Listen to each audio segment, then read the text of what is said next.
Nothing is selling in my eBay and Amazon store and it's driving me crazy. What's wrong? Hey, what's going on everybody? My name's Steve Rakin with the Rakin Profit YouTube channel, and in today's video, I'm gonna give you guys 9 tips for dealing with slow sales in your eBay and your Amazon business. Maybe you're new to reselling, or maybe you've been selling for a while and your things are just stagnant. Your inventory is not moving.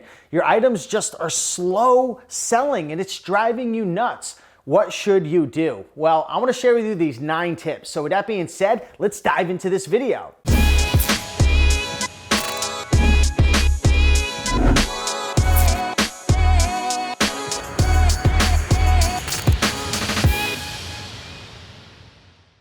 All right, so the number one reason why most sellers are having trouble with their inventory not moving is typically it's a market issue, right? It is a low demand issue.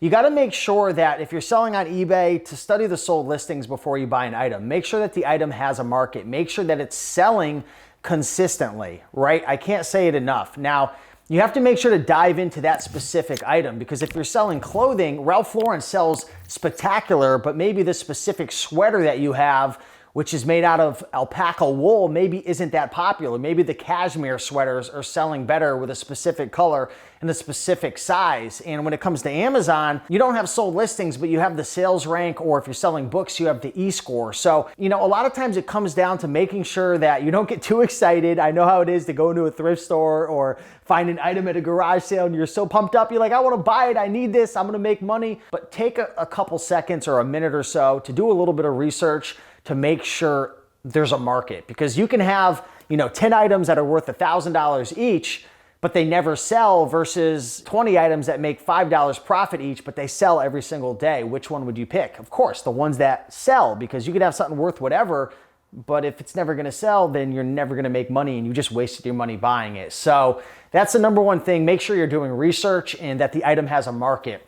Now, the second reason why a lot of times people are dealing with slower sales or things aren't moving, especially the new sellers, is they get into a market that's just really, really saturated. Now, I'm gonna give a lot of points and tips for how to deal with saturated markets and things that you can do to kind of stand out from the crowd and have an advantage over the other competitors. But a lot of times you have to realize, especially on Amazon, really on Amazon, you're piggybacking under one listing. So price is the number one dictator, right? On eBay, there's search engine optimization and there's pictures and price, and there's a lot of different things that you can do to separate yourself. But competition's a big thing. If you're not separating yourself from the crowd and there's a lot of competitors and you're priced not the lowest and you don't have anything that really stands out, things are going to take a long time to sell. So those are the first 2 things, right? A poor market. So like if you have an item that has a low demand and there's high competition, that's the number one reason things aren't selling on eBay or Amazon. So make sure that you kind of study the item first, do some research, make sure there's a market, and make sure that if there is a lot of competitors, make sure there's a good sales velocity, or you're going to be sitting on it for a while. Number 3 is poor pricing strategy. So this is another thing that hurts a lot of eBay and Amazon sellers, is they don't understand how to price according, right? You have to take into consideration, the sales history of it, right? The sold listings on eBay, the sales rank, the e-score, the amount of competitors, right? It's not always best to price the lowest. I just talked about this in another video, but if you have maybe a book that is a 30,000 rank and it's selling, 5 times a day, and the lowest price is 26 and then the next price is 32, why would you match the lowest price? That's gonna sell out and then the floor is gonna be at 32. So you've gotta have a pricing strategy in place based on your business model. Are you the type that, you just wanna flip it and make a nickel quick, or do you wanna wait it out and make a dime? So that's all up to your own personal preference and your strategy and the quality of your listings and your overall business model, but you've got to have a pricing strategy in place. Are you the fast nickel or the slow dime? Let me know down below in the comments. Number 4, this is especially true for eBay sellers, is you have a really bad description and you have poor pictures, right? When people are looking, they're looking at the pictures. With eBay and Amazon, it's all one listing, so that doesn't really matter as much. But if you have bad pictures, and maybe you're selling, again, maybe a clothing item, and you don't have the measurements, maybe you don't include a picture of the tag, people don't know what the material is, people just aren't going to buy it. They're going to go with one of your competitors who's maybe priced a little higher because they gave all the information in the description to make a good buying decision, right? And it's the same with the pictures. I think eBay has up to 12 pictures or so. I don't know if they increased it recently, but fill out as many pictures as you possibly can so people can see all the different angles, because they're not at JCPenney or at Macy's looking at it and feeling it and touching it. They have to go based on your word, based on your description, based on your title, based on your pictures, all that information. So that's another thing that holds a lot of people back. And on Amazon, this doesn't really apply as much, again, because you're piggybacking under a listing. But if there are some flaws or issues, or maybe like with a textbook, a lot of times it comes with like a little scratch serial number for like that digital course or the little CD, let them know if it's included or not, because they might just pass on your listing because you didn't describe it fully for them to make a decision. So that's a big thing right there. Number 5, this really applies to eBay sellers. This doesn't apply to Amazon. Running sales and sponsored ads.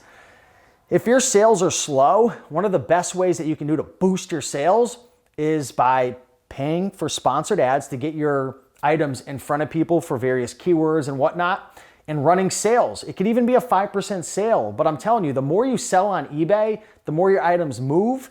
It just seems like the algorithm boosts you long-term as well, right? It's not an exact science, but run sales, run some sponsored ads on items, blow things out of your store if you have to. Keep things moving. And for me, this is kind of like bro science, but I just feel like sometimes I'll run sales, I'll move things, I'll get them out the door. Maybe I don't make as much profit, but eBay is like, oh, okay, this guy's moving inventory. He's selling some stuff. Let's have some other random items sell that's been sitting there for 6 months. And I'm like, that's weird. I ran a sale, and now something sold completely out of the blue in my inventory. They had nothing to do with the sale. And I'm like, I think it's because I blew those other items out and it just helped me for some reason. So just make sure you're running some sales. You run some sponsored ads, get things moving, especially if you're in like a highly competitive niche. Sometimes you really got to do that to get things moving.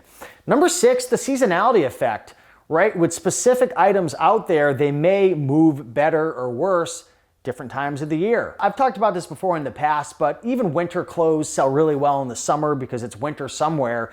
But just understand, especially with like Christmas and Halloween and different holidays and whatnot, there are specific items that are going to move better or worse based on the time of year. So take a look at your inventory and ask yourself, is this seasonal? If it's not, then it's probably one of the other 5 or 6 tips that I shared before. Number 7, you've got to have patience. So I guess what I want to say here is you got to understand some items have a natural life cycle of taking, 3 to 6 months to sell based on the market. Maybe it's a low demand, maybe it's high competition, maybe it's a little saturated.